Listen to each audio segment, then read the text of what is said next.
Real Madridi dëshiron një mesfushor të ri, 3 yje shihen si opsione.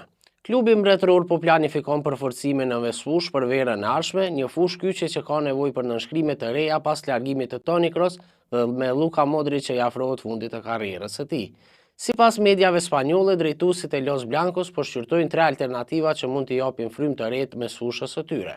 I pari në listë është ylli i Liverpoolit Alexis McAllister, i cili po shkëlqen me Reds, por klauzola prej mbi 70 milion euro mund të jetë problem për transferimin e tij. I dyti në listën e mbretërve është talenti anglez i Manchester United Kobbie Mainoo, i cili shkaku i moshës së re dhe politikës së klubit nga Bernabeu mund të jetë një alternativë interesante. I fundit në listë por jo garancia është ylli i Milanit Tijani Reinders. Holandezi shihet si një opsion shumë interesant për të forcuar mesfushën e Realit, pasi do t'i ofronte kreativitet dhe gola. Po ju tifoz, cili mesfushor mendoni që do t'i përshtatej më shumë mesfushës së Real Madridit? Tregoni në hapësirën për komente.